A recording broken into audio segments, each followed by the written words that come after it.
Commander Zethkalar of the Valorian Imperium pressed his six-clawed fingers against the bioluminescent control panel, his scaled features twisted in confusion. The massive dreadnought Eternal Dominion hung motionless in the void, its sensors focused on the strange vessel that had appeared at the edge of their star system without warning. "Analysis complete, Commander," reported his tactical officer, Lieutenant Vexanera. Her voice carried the subtle harmonics that indicated deep concern among their species. "The vessel's configuration is unprecedented." Zethkalar's serpentine head swiveled toward the main display, where a three-dimensional hologram of the alien ship rotated slowly. It was massive, easily dwarfing their own kilometer-long dreadnought. But its design philosophy seemed almost primitive compared to the elegant curves and energy-efficient architecture of Valorian vessels. "Specifications?" he demanded, his tail coiling with anticipation. "Length, approximately 2 kilometers. Mass readings are inconsistent with known materials. The hull appears to be composed primarily of refined iron alloys with carbon fiber reinforcement. Commander, they're using actual metal armor plating." A ripple of astonishment passed through the bridge crew. The concept of metal armor was as archaic to them as stone tools would be to a human. For the past 3,000 years, the Valorian Imperium had used energy shields and quantum-hardened polymer hulls.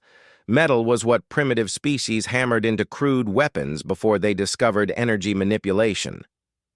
"Perhaps they're refugees from a pre-industrial world," suggested Science Officer Krenthos, his voice carrying the academic curiosity typical of his caste. "Many species go through a metallurgical phase before achieving true technological sophistication." Zethkalar wasn't convinced. Something about this vessel's positioning seemed too deliberate, too confident for a primitive species stumbling through space. "Tactical.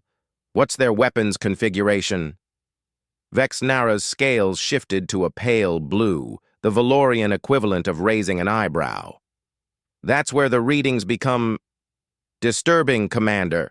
Initial scans show what appear to be kinetic projectile systems, dozens of them, but the power signatures suggest they're not simple chemical propulsion weapons." "Kinetic weapons?" Krenthos made a sound like escaping steam. Their species' version of laughter. "Commander, that's like bringing a sharp stick to a plasma fight. Our shields can deflect any physical projectile, regardless of velocity." But Zethkalar had not achieved his rank by underestimating unknown variables. "Run a deep scan. I want to know everything about that vessel, its crew, its capabilities, its intentions." The scanning array aboard the Eternal Dominion was a masterwork of Valorian technology. Quantum entanglement sensors could peer through solid matter, analyzing molecular structures and energy patterns. Psionic resonance detectors could identify the neural activity of any known sapient species. Biometric analyzers could count heartbeats through meter-thick hull plating. As the deep scan commenced, the bridge crew settled into their stations, expecting routine analysis of another primitive species that would either be absorbed into the Imperium or destroyed if they proved resistant to enlightenment. The first anomaly appeared within seconds. "Commander." Vexanara's voice had lost its confident tone. "The crew compliment. It's impossible." "Explain." "Our scans indicate approximately 15,000 life forms aboard that vessel, but the size and energy distribution suggest it's configured for warfare, not transport. No known species cruise warships with such numbers." Zethkalar's inner eyelids flicked nervously. Valorian dreadnoughts operated with crews of 300. Even the massive city ships of the hegemony rarely carried more than 5,000 beings. "Perhaps they're a hive-mind species. Many individual organisms serving a collective intelligence." "Negative, sir. Neural pattern analysis shows distinct individual consciousness signatures. Each life form appears to be independently thinking." The implications began to settle over the bridge like a cold shadow. 15,000 individual minds, all aboard a single warship. The logistics alone were staggering. How did they coordinate? How did they maintain hierarchy? How did they even feed such numbers during extended voyages? "Sir," interrupted Communications Officer Tralvin from his station, "we're receiving a transmission from the alien vessel." "Audio or data stream?" "Both. They're broadcasting on multiple frequencies simultaneously, radio, quantum, even primitive electromagnetic waves. And sir, they're speaking in 17 different languages." Zeth Kalar felt his blood chill. The Valorian Imperium had conquered 43 star systems and encountered dozens of species. Never had they met a single species that spoke in multiple tongues. It was inefficient, illogical, counterproductive to unity. Translation matrix? Partial success on several linguistic patterns. The primary communication appears to be a greeting. But Commander, they're not just greeting us. They're introducing themselves as representatives of something called the United Earth Colonial Navy, and they're requesting permission to enter our space for peaceful diplomatic contact.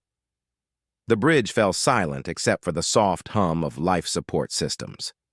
Diplomatic contact. These aliens, these humans, had appeared at the edge of Valorian space with a massive warship crewed by 15,000 individuals, and they wanted to talk.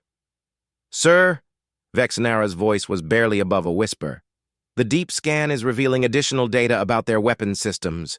Those kinetic projectiles, they're not simple metal slugs.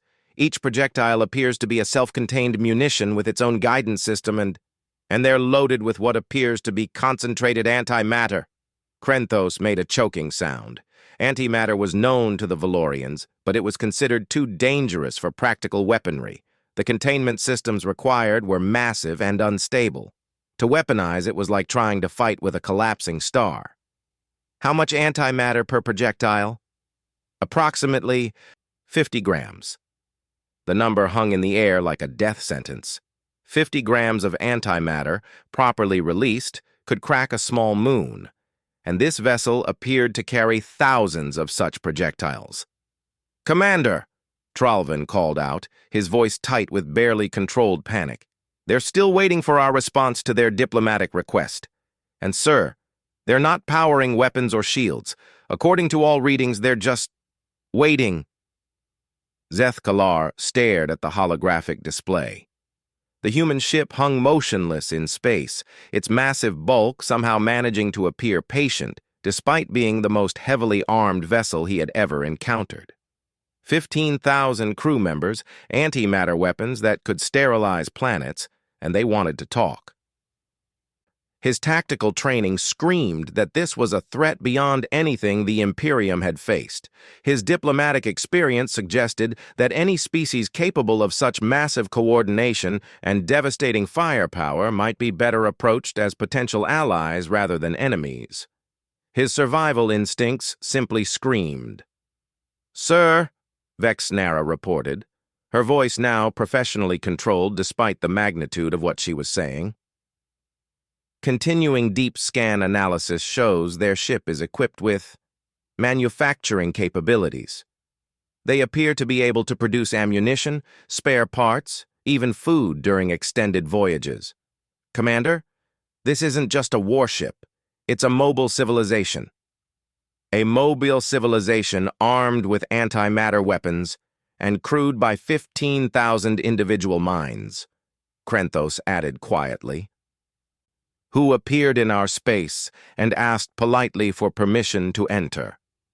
Zeth Kalar realized that everything the Valorian Imperium thought it knew about warfare, about civilization, about the very nature of spacefaring species, was about to change. These humans represented something unprecedented in the galaxy, a species that treated massive coordination not as an impossible challenge to be avoided, but as a basic operating principle, and they were still waiting patiently for a response to their diplomatic greeting. The commander took a deep breath, his mind racing through possibilities and contingencies. Whatever these humans were, whatever they wanted, one thing was becoming terrifyingly clear. The galaxy had just become a much more dangerous place. "Tralvin," he said finally, his voice steady despite the magnitude of the moment. "Open a channel. Let's see what these humans actually want." As the communication link activated, Zethkalar couldn't shake the feeling that this moment would be remembered as the day the Valorian Imperium encountered something far beyond their understanding of what sapient life could achieve. The humans had asked for diplomatic contact. He was beginning to suspect that saying no might not be an option. Captain Sarah Chen stood on the bridge of the UEC Harmony's Edge, her hands clasped behind her back as she watched the alien dreadnought through the main viewing screen. The Valorian vessel was beautiful in its own way, all flowing curves and bioluminescent patterns that pulsed like a living heartbeat. It reminded her of deep-sea creatures from Earth's oceans, elegant and clearly evolved for their environment. "Captain," reported Lieutenant Commander Yamamoto from the communications station, "the aliens have opened a channel. Translation algorithms are working, but their language structure is complex." "Put them through, Yama. Let's see what our new neighbors have to say." The main screen flickered, and suddenly they were looking at what could only be described as a reptilian humanoid. The creature's scales shifted colors subtly as it spoke, and its large, multifaceted eyes seemed to be analyzing everything at once. "I am Commander Zethkalar of the Valorian Imperium vessel Eternal Dominion." The translation came through with only slight delays.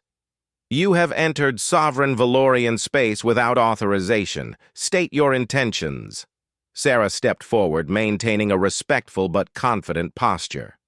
"Greetings, Commander Zethkalar. I am Captain Sarah Chen of the United Earth Colonial Navy vessel Harmony's Edge. We come seeking peaceful contact and diplomatic relations with your people. We had no knowledge that this system was claimed territory, and we apologize for any unintentional breach of your borders."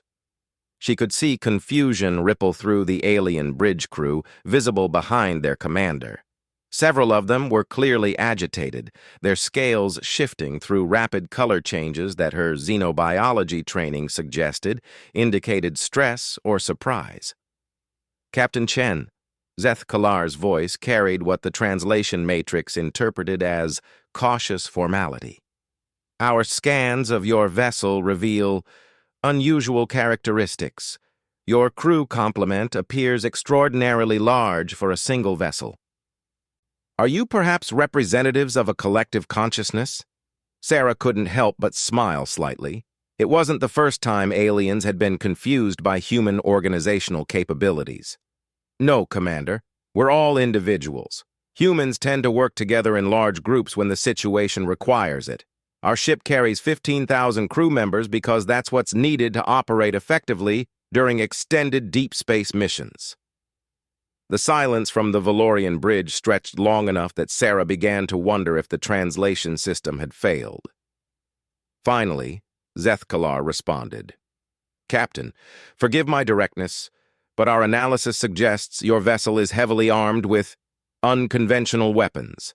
The presence of antimatter-based munitions aboard what you describe as a diplomatic vessel is concerning." "Ah," Sarah nodded understandingly. "I can see how that might seem contradictory. Commander, the Harmony's Edge is indeed a military vessel, but that doesn't diminish our peaceful intentions. In human experience, the ability to defend oneself often makes diplomatic solutions more achievable. We come prepared for any eventuality, but we sincerely hope for the best outcomes." Behind Zethkalar, Sarah could see one of his officers, a smaller reptilian creature, frantically working at what appeared to be a sensor station. The rapid color changes in its scales suggested panic. "Captain," Zethkalar said slowly, "perhaps it would be beneficial to continue this conversation in person. Would you be willing to meet aboard a neutral location? There are questions my people have about human capabilities that might be better addressed through direct interaction." Sarah exchanged glances with her senior staff. Commander Rodriguez, her first officer, gave an almost imperceptible nod. They had expected this request. "We would be honored to meet in person, Commander. However, I should mention that human biology might require some environmental considerations. We breathe an oxygen-nitrogen atmosphere and operate in what you might consider a high-gravity environment." "This can be accommodated," Zethkalar replied quickly. "There is a research station 3 light hours from here. Neutral territory with configurable environmental systems. Can your vessel match our transit speed?" Sarah turned to her navigation officer. "Helm, what's their current velocity?" "They're maintaining position using what appears to be gravity manipulation drives, Captain. Very elegant technology. Our fusion drives should be able to match any reasonable speed they can maintain in system." "Commander Zethkalar," Sarah addressed the screen again, "we can match your travel speed. Our ships use different propulsion technologies, but we should be able to coordinate our arrival times." What followed was a technical discussion that revealed more about both species than hours of formal diplomacy might have achieved. The Valorians were clearly advanced. Their gravity drives, energy shields, and quantum sensors represented technology that humanity was still working to develop. But the humans demonstrated an understanding of physics and engineering that seemed to approach problems from entirely different angles. When Lieutenant Commander Petrov explained human fusion drive technology, there was audible astonishment from the Valorian bridge. When the aliens described their quantum entanglement communication systems, the human communications staff leaned forward with obvious fascination. "Captain," Zethkalar said as they finalized meeting arrangements, "I must ask, your vessel appears to be equipped with manufacturing facilities. Is this standard for human warships?" "For long-range missions, yes," Sarah confirmed.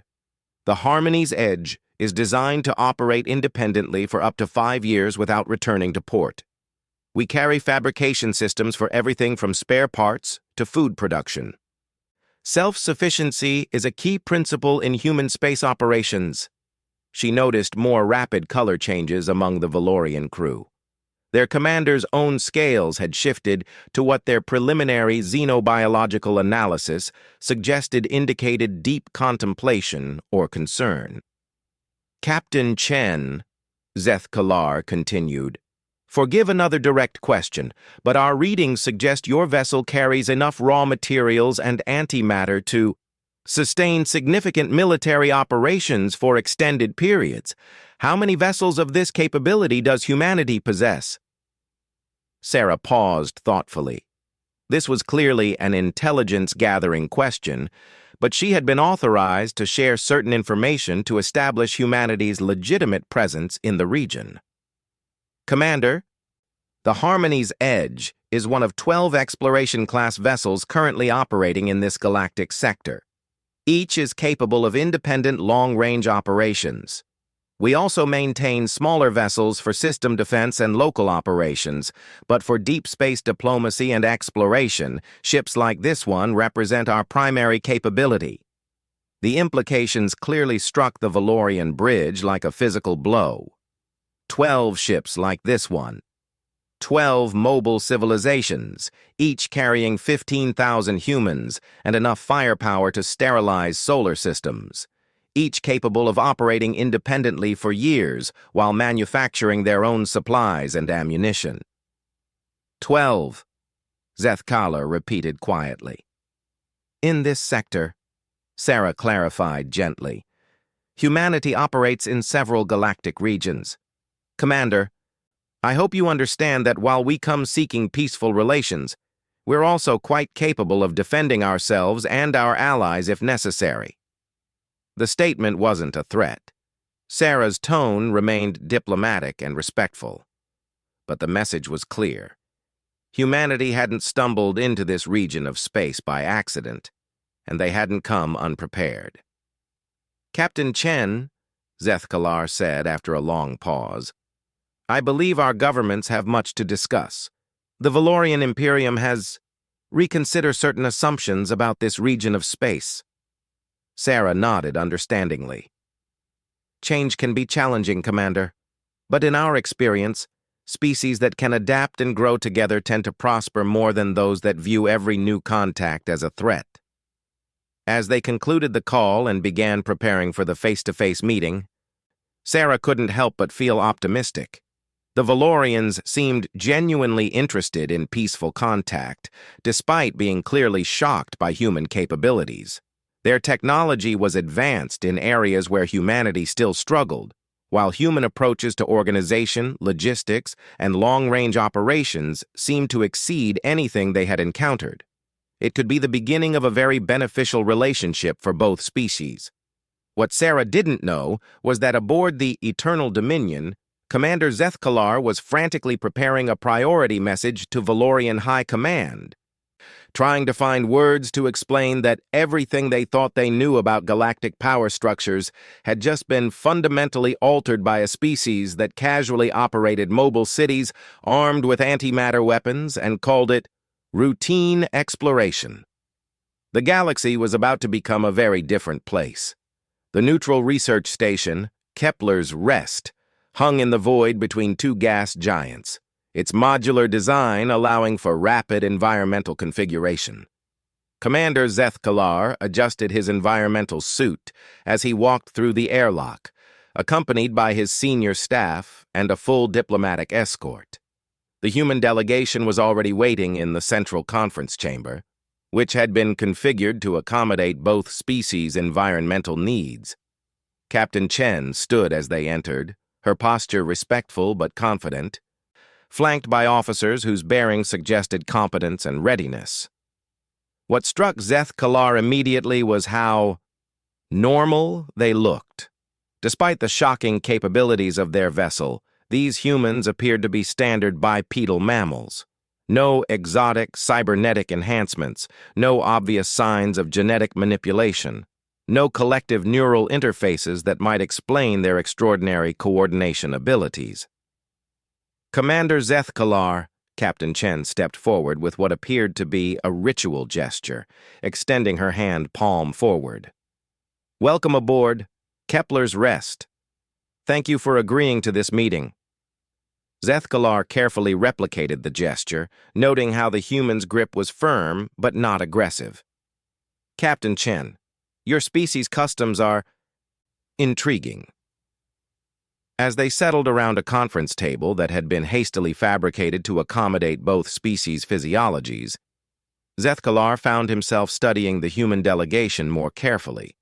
Their uniforms were practical rather than ornate, their equipment appeared standardized, and their interactions suggested a clear hierarchy without the rigid caste divisions common among Valorian society.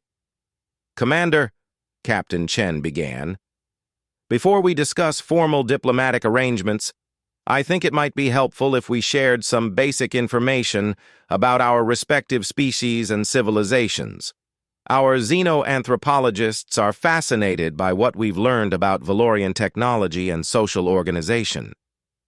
Agreed, Zethkalar replied, though privately he was more interested in understanding how these humans had achieved their impossible coordination capabilities. Perhaps you could begin by explaining how your species manages such large crew complements aboard single vessels. Our own analysis suggests that coordinating 15,000 individual minds should result in chaos and inefficiency. Captain Chen smiled. An expression that Zethkalar's briefings had indicated showed amusement or pleasure among humans. It's really not as complicated as it might seem. Humans have been organizing large groups for thousands of years. We've developed systems of hierarchy, specialization, and communication that allow us to work together effectively, even in very large numbers. She gestured to one of her officers.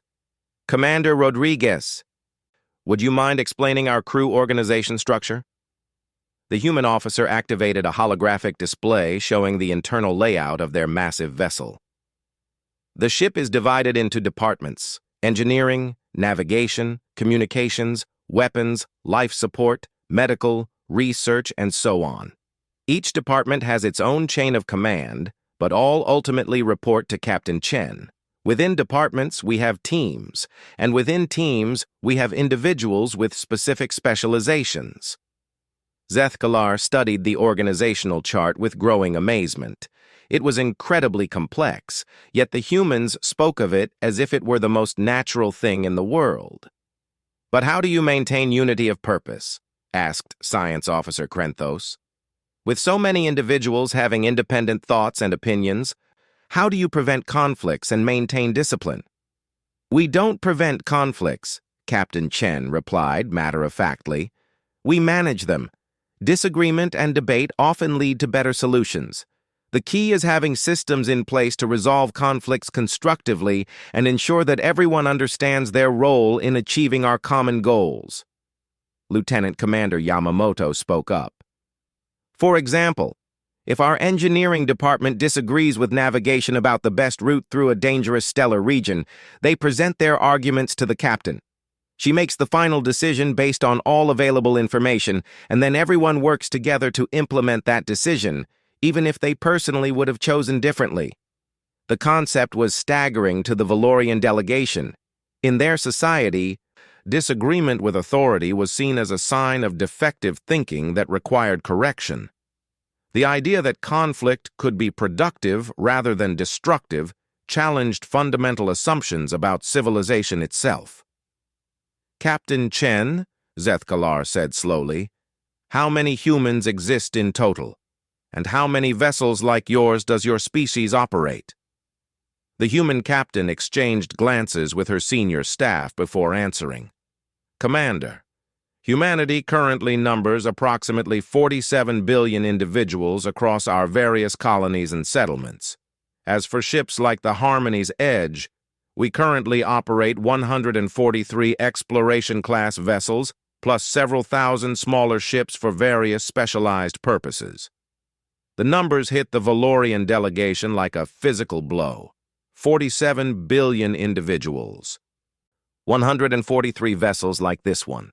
The Valorian Imperium, despite controlling 43 star systems, had a total population of only 12 billion and operated exactly 16 major warships. 47 billion, whispered Vexnara. "How do you even feed such numbers?" "Agricultural technology, Commander," replied the human medical officer, Dr. Patel. "We've developed highly efficient food production systems, both planetside and aboard our vessels. Most of our ships can actually produce surplus food during normal operations." Krenthos leaned forward. "Captain, forgive my directness, but the implications of what you're describing are extraordinary. Your species appears to have solved coordination challenges that we consider theoretically impossible. How did you achieve this level of social organization?" Captain Chen considered the question carefully. "I think it comes from necessity, Commander. Human history has been shaped by challenges that required large groups to work together. Natural disasters, resource scarcity, exploration of dangerous territories. We learned early that cooperation and coordination were essential for survival." She paused, then continued. "But perhaps more importantly, we learned that diversity of thought and experience actually makes groups stronger, not weaker. Different perspectives help us identify problems and solutions that any individual might miss." "Your species actively encourages different perspectives?" Zethkalar asked, his voice carrying undertones of disbelief. "Within limits," Commander Rodriguez clarified. "We have core values and principles that everyone shares: respect for life, commitment to our mission, loyalty to our crew and species. But within that framework, we value different ideas, different approaches, different ways of thinking about problems." The human communications officer, Lieutenant Commander Yamamoto, activated another display. "For example, our ship carries crew members from hundreds of different human cultural backgrounds. They speak dozens of languages, follow different philosophical traditions, and approach problems from entirely different perspectives. This diversity helps us adapt to unexpected situations." The Valorian delegation sat in stunned silence. Not only did these humans coordinate massive numbers of individuals, they did so while maintaining and encouraging diversity rather than seeking uniformity. It violated every principle of efficient social organization that Valorian civilization had developed over millennia. "Captain Chen," Zethkalar said finally, "I must ask about your military capabilities. Our scans suggest that your weapon systems are formidable. How does humanity view warfare and conflict with other species?"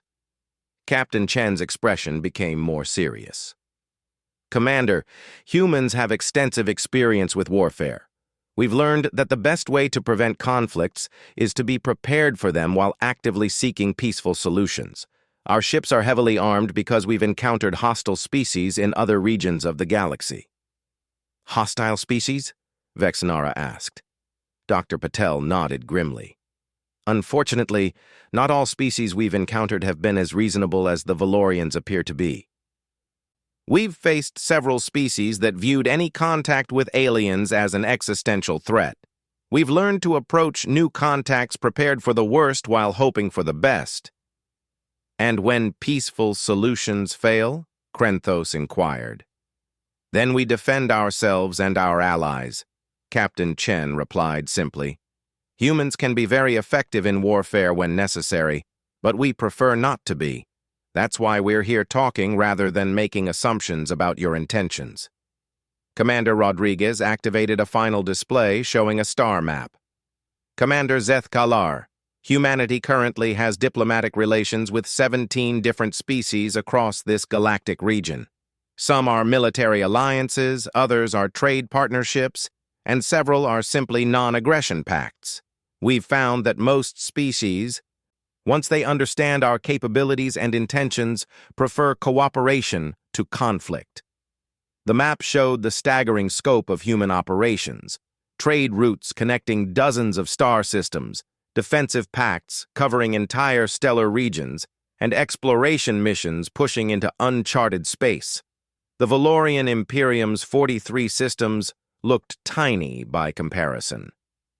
17 species, Zethkalar repeated quietly. "Captain, I believe I need to contact my government immediately. The Valorian Imperium has made certain assumptions about this region of space that appear to be inaccurate." Captain Chen nodded understandingly. "Of course, Commander. We're prepared to establish formal diplomatic channels with your government whenever you're ready. In the meantime, perhaps we could discuss some immediate practical matters: navigation protocols, emergency assistance agreements, that sort of thing." As the formal diplomatic discussion began, Zethkalar found himself reconsidering everything he thought he knew about galactic civilization. These humans had achieved something that Valorian science considered impossible: massive coordination without uniformity, strength through diversity, and peaceful expansion backed by overwhelming military capability. They had entered Valorian space politely requesting permission to talk, while carrying enough firepower to conquer the entire Imperium. They spoke of 17 allied species and 143 ships like this one, while maintaining that they preferred peaceful solutions to conflict. Most terrifying of all, they made it look easy. The galaxy had not just gained a new player. It had gained a species that redefined what was possible for sapient life to achieve, and they wanted to be friends. Zethkalar realized that the Valorian Imperium was about to face the most important decision in its history: adapt to this new reality, or risk being left behind by species that understood cooperation in ways they were only beginning to comprehend. Either way, the galaxy would never be the same.